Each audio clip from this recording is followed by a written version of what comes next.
Welcome to a session on grief counseling. Today we are going to understand what is grief and how counseling has to take place when somebody is in grief. First of all, let's understand what is grief. Grief is a very natural emotional response when someone or something you love is taken away from you. How do you feel when someone very close to you is taken away from you on permanent basis? What are the emotions that you have under such circumstances? It is a very complex experience. The emotions that you have are sadness, anger, helplessness and hopelessness. A combination of all these is found when somebody is grieving. You are sad because someone very close to you is gone. You are angry because somebody is taken away so suddenly. And you feel helpless because you could not stop it. And you feel hopeless because life without the person looks very gloomy.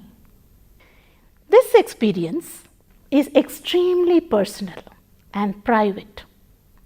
And since there are so many emotions involved in grief, you can expect wide individual variations in expression of grief. And these variations depend on personality, coping style, cultural background, and many other factors which influence the method of grieving. There is no standard method for grieving and there is no time limit for grieving. Depending upon one's personality, depending upon past experience and depending upon various other factors that are caused because of the loss of this person, the method of coping also differs. And the time that you take to come out of this grief also differs. Grief does not change you, it reveals you. This is an excellent saying because it is the grief which makes you come out with your real personality. It is the grief which exposes your personality to outside world. The real you comes out as if somebody is holding a mirror for you.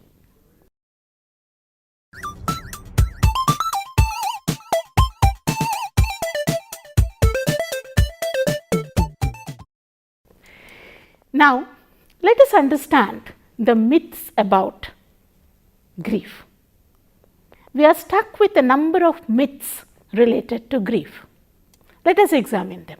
First, there is an assumption that the pain is gone if you have ignored it. This assumption is as much true as the assumption that the healing is faster if you break your bone. This is a myth. The pain never goes and it is impossible to ignore the pain. And the second grief is one has to be strong to fight the grief and one should not express grief. Grief is a very natural expression that comes out when something or somebody is facing the loss. So, the natural expression cannot be stopped or it should not be camouflaged by putting an exterior of being strong. If you do so, what happens is the real emotions get bottled up and it will explode in a very inappropriate time. Hence, there is no point in holding back the grief. There is no point in putting a very strong face when you are really grieving. One more assumption that goes with grief is if you do not cry when there is grief, it is assumed that you do not grieve. There is no grief. This is a perfect myth because crying is not the only expression for grief. One may be shocked, one may freeze, one may get hysterical, one may not say anything, one may just freeze and may not show any reaction or response. That doesn't mean that one is not grieving. Nevertheless, we should accept that crying gives a lot of relief to grieving, just as the way crying gives a lot of relief when you are under stress. There have been experiments which showed that the tears rolling down your cheeks when you are under distress have different components, different chemicals from the tears that roll down your cheeks when you cut onions. And it was experimentally proved that the sample of tears collected when somebody cuts onion and the sample of tears collected when somebody is really crying, distress crying, the second sample had some protein components which was absent in case of onion cutting tears. This itself reveals that crying definitely gives you a lot of relief and it makes you feel light. However, doesn't mean that the absence of crying is equivalent to absence of grief. It is also, a myth that grief has a definite standard period, a definite standard duration. Some people say it is 3 weeks, some people say it is 1 month, but you cannot have a standard period for grieving. For some, it may take 3 weeks, for some, it may take 1 month, and for some others, it may take more than that. However, if one is continuing to be under grief for more than a month, perhaps this is an indication that some psychological intervention is necessary. I will not say do not weep, for not all tears are an evil. You should weep, not all tears are evil. There is no restriction on weeping, but at the same time, this should not be understood as if no crying is no grief.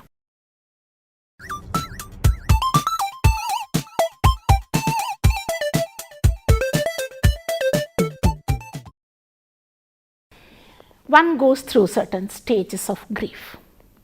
Let us examine what are the stages one passes through when one is grieving.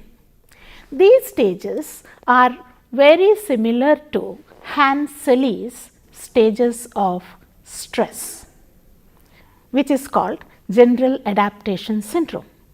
In general adaptation syndrome, one passes through 3 stages: the alarm stage, the resistance stage, and the exhaustion stage.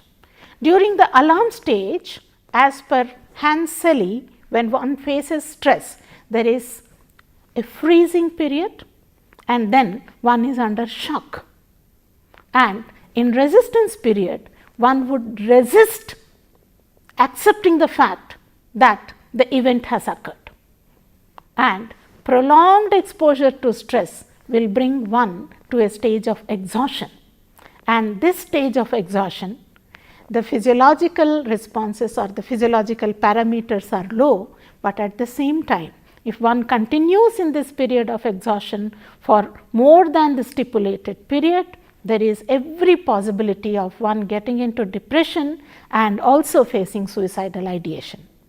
Very similar to these 3 stages of general adaptation syndrome, as pointed out by Hans Selye, we have different stages in grief.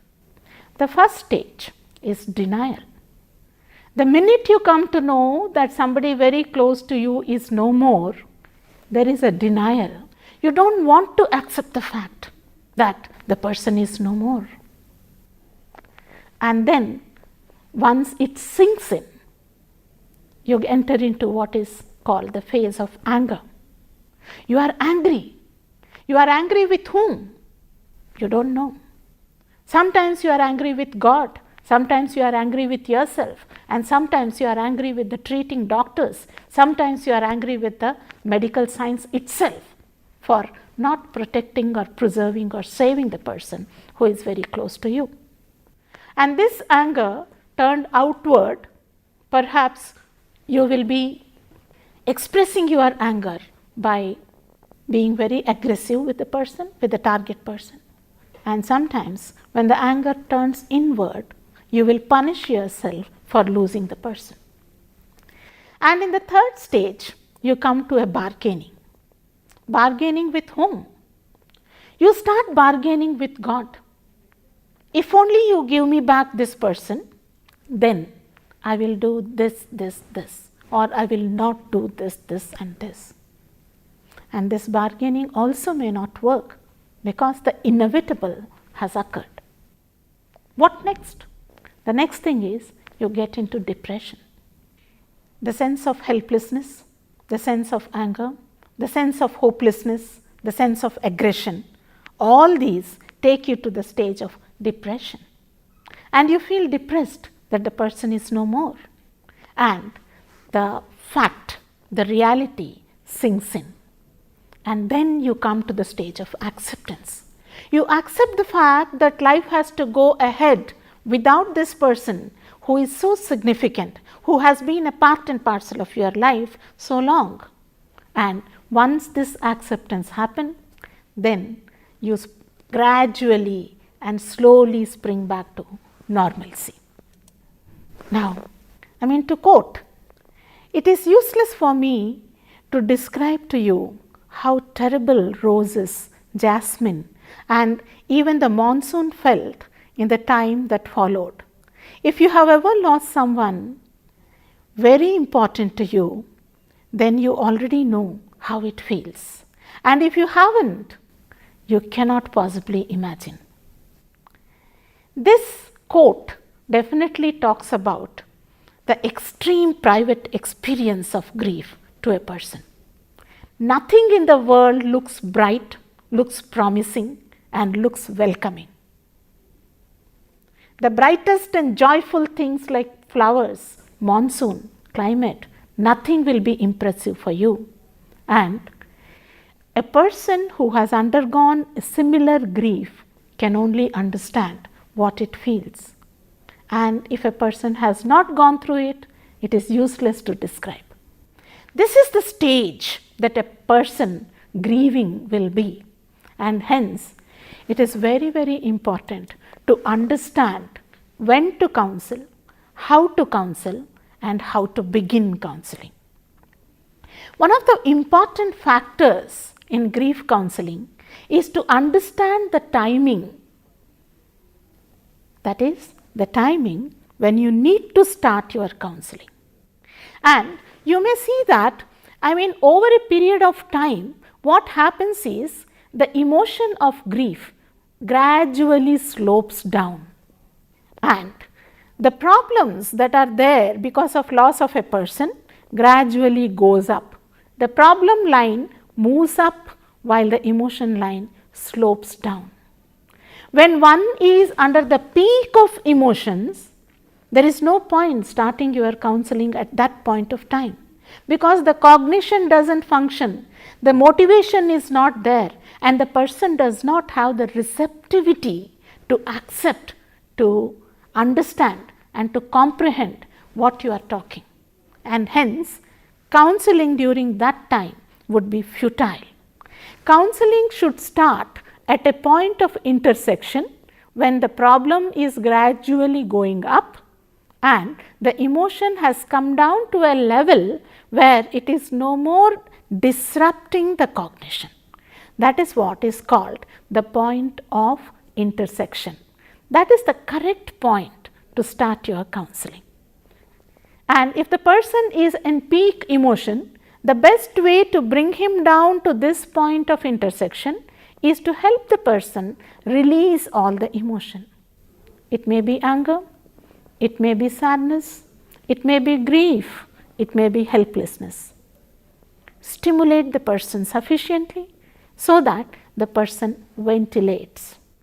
Once again, I would like to say that the slope of emotion curve is highly subjective.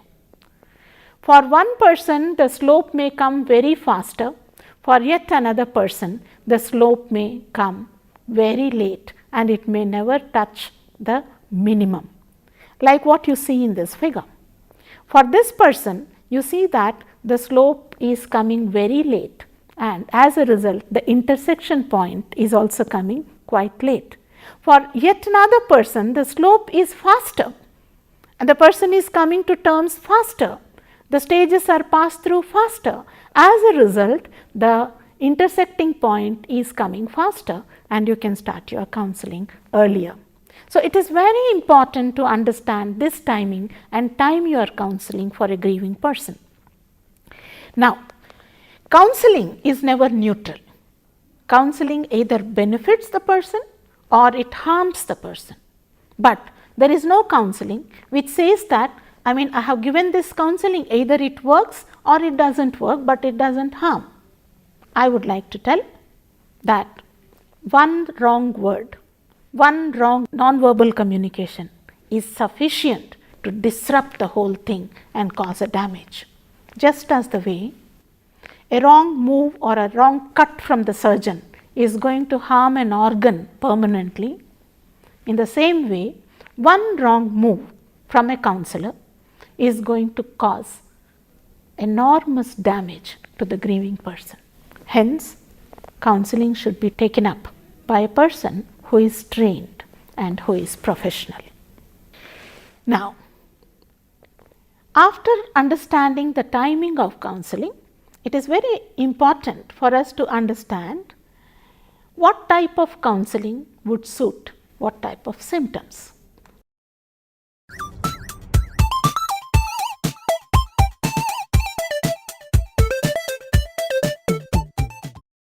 Look at the symptoms of the grieving person, then immediately decide your approach in counseling. You may encounter a person undergoing grief who is in shock and disbelief.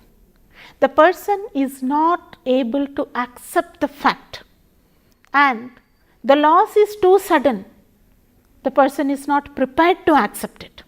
There is denial, there is resistance.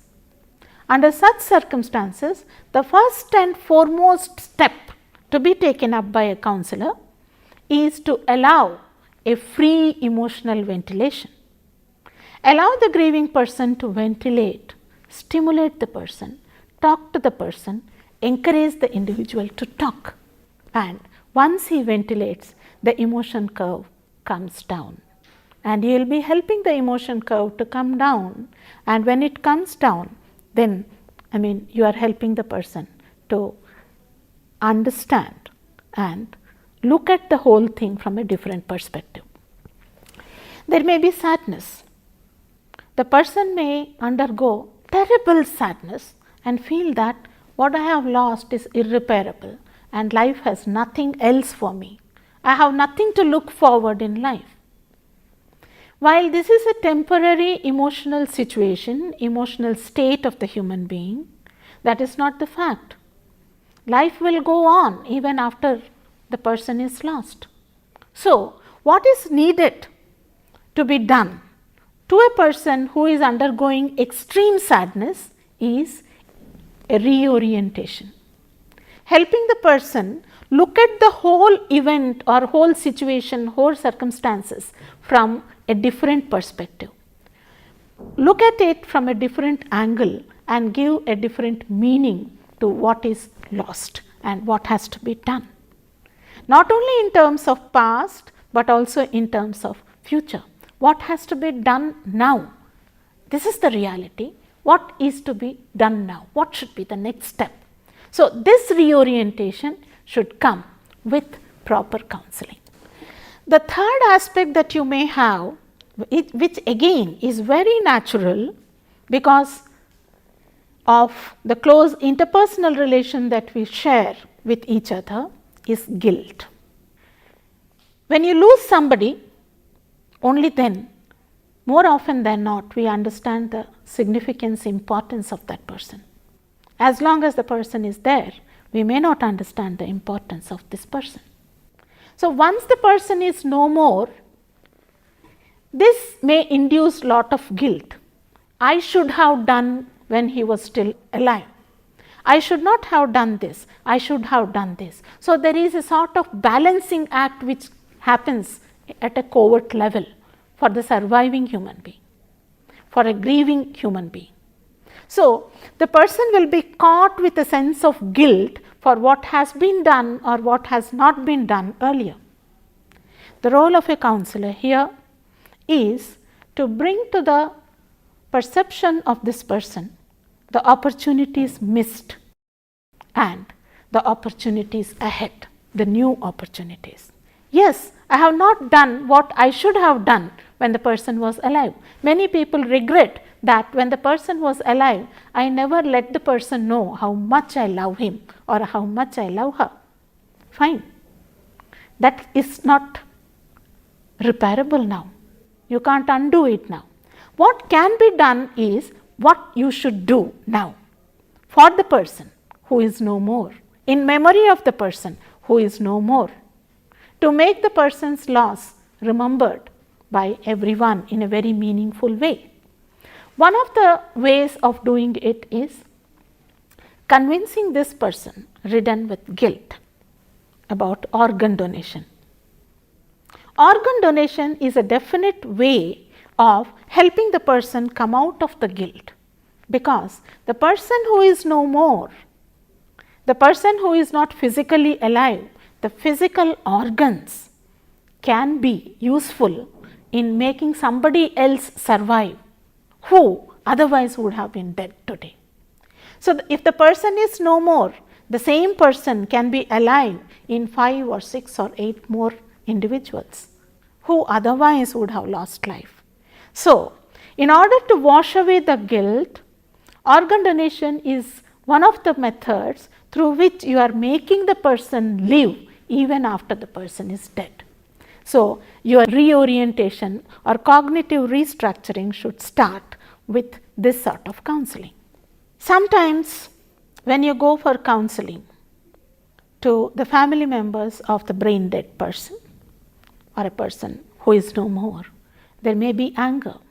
Any suggestion that the organs of this brain dead person who is a relative or who is a family member or closely associated with the surviving person, the very suggestion of donating organ may anger the family member.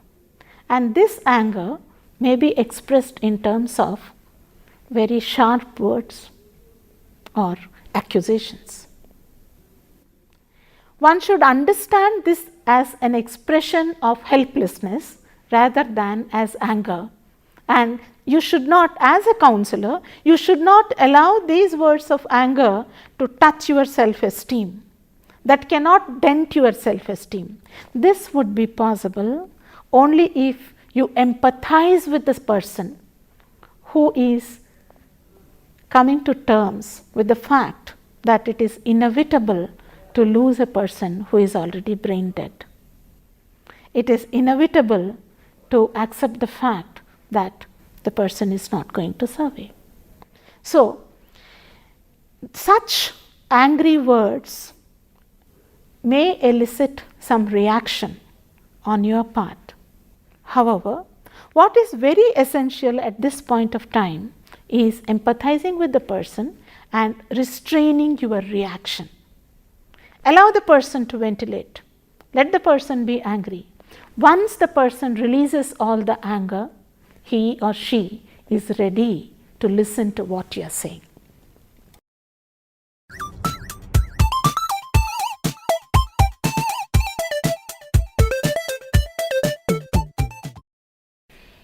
Then there may be a fear in the person. What if I donate the organs? There may be religious repercussions. There may be some reactions from the community.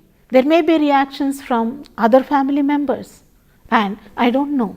I am really at a loss. I am ignorant about whether to donate the organs or not.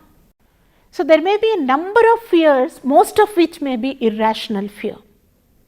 And at this point of time, cognitive restructuring is very important.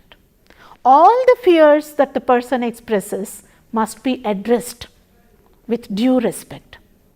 It may be irrational, it may have some religious connotations, but with the information that you have, with the knowledge base that you have, it is very important that all the fears are dissipated so that the person will start thinking afresh and there is some room for understanding your point of view by the survivor. Now, when grief is normal, then counseling can be normal. The approach can be decided. But there is a possibility that grief is complicated too. Without you in my arms, I feel an emptiness in my soul. I find myself searching the crowds for your face. I know it's an impossibility, but I cannot help myself. Look at the irrational method of accepting that you are no more, yet I want to search for you. This is something which reflects the complicated grief of a person. I know that you are no more, and yet I am searching for you in the crowd. I know that you are not there, but yet I am waiting to listen to your voice. This is complicating the grief. Now, there are certain symptoms and signs which will talk about the complicated grief. When the person is intensely longing for the dead person, then that is one signal that grief is getting complicated. And when intrusive thoughts and images of the dead person is disrupting the daily activities, not allowing you to carry on with your day-to-day life, then that is an indication that grief is getting complicated. When the survivor is denying the death of the person and continues to believe that the person is still alive somewhere and one day he is going to come back, then that is enough indication that grief is complicated. Searching for this person in familiar places, or expression of extreme anger and bitterness on people around you, or when the person feels that the purpose of life is lost and the survivor is having suicidal ideation, these are indications that grief is complex and complicated. When you see such signals in the survivor, that is sufficient indication for you to seek professional intervention. Approach a psychologist and see to it that the survivor has some professional intervention so that he comes out of the grief and he knows how to handle the grief and cope with the loss in a better way. Grief counseling is an approach and a method that will equip you with appropriate coping skills to face the grief, to handle the grief, and to stand up on the face of grief. Grief can be a burden, but also it is an anchor. You get used to the weight of grief. Now it holds you in place. So the job of a counselor here is to make this situation of grief as the strength. Convert it into the strength for the person so that the survivor stands on this particular platform, erect, strong, supported by the counselor for some time, and later he or she can stand on his own. The job of the counselor is to actualize the loss, help the survivor express the feelings of anger, guilt, fear, anxiety, and sorrow. Help the person live without the deceased one. That is, help the person with better coping skills, better coping strategies, so that in spite of the loss, the person can survive and carry on with the day-to-day activities in the most efficient and effective way. Aid the emotional withdrawal from the loss. Give time to grief and its expression. Don't hurry a person who is under grief. This is going to set a time limit. But the fact is, grief doesn't have a time limit. You will only help the person to cross the river of grief by equipping the person to ventilate the emotion and go on with the day-to-day activities. It is very important for everybody around the grieving person to assess the normal grief and pathological grief and distinguish between the two. When you see that the grief is normal, the signals are normal, fine, be a support to the person. When you see that the signals are not normal and grief is complicated and it is going into a pathological line, then definitely seek professional intervention. Explore defenses and coping mechanism which is best suited depending upon the individual differences, and in the assess for proper referrals. It is very important that a grieving person gets an intervention through cognitive distraction. There are different methods through which you can help the person to get over the grief, and these methods are to distract the person cognitively. In other words, you will have to make the person concentrate on something else so that the person does not indulge in grieving and does not get deeper and deeper into the grief.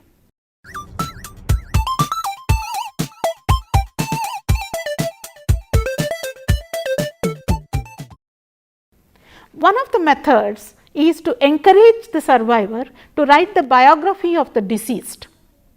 Write about the person. What sort of person was he or she? What did he achieve in life? And how was he relating to all the others? And what is the loss that the world faces without the person? And if you encourage this writing of biography, then all the thoughts about the deceased person will be converted to positive from negative. The second method is drawing or painting. If the survivor is a creative person, help the person to draw different events, different situations and different postures and gestures and profiles of the person. Then if the person every day is coming with one type of emotion, today the person is feeling guilt, tomorrow hopelessness, day after he feels very sad, and the next day he feels very angry. The emotions are complex, complicated and is getting totally mixed up. Encourage the person to write a diary. Let the person have a diary where the unedited version of all the emotions and thoughts about the deceased person are recorded for his own benefit. This is very useful particularly for the survivor who is an introvert and who does not express himself very freely in front of a counselor or any other confidant. Construction of memory books. You can involve a number of people associated with the deceased person and each one can write a page on the deceased person. This is going to talk about the equation that the deceased person had with all the people who mattered a lot for him or her, and this will give a lot of sense of relief for the survivor who is grieving. Creating a photo gallery. If somebody very close to you, a family member, is no more, then collecting all the photographs of the person that are available and creating a photo gallery or photo album is definitely going to help you a lot, because it will take you down the memory lane when you had excellent time with the deceased person, where again it is a cognitive distraction because you are thinking about the positive time that you spent with the person rather than indulging your thoughts in the loss of the person. So, this positive thoughts is going to balm your negative emotions and you will revive and the normalcy is going to be restored faster. Integrating the belongings of the deceased person. The clothes of the deceased person, the important belongings of the deceased person, it could be books, it could be clothes, it could be small belongings. If you integrate them into your daily life, or if you distribute them to all the people who matter a lot or who mattered a lot for the deceased person, this is one way of distracting the survivor cognitively.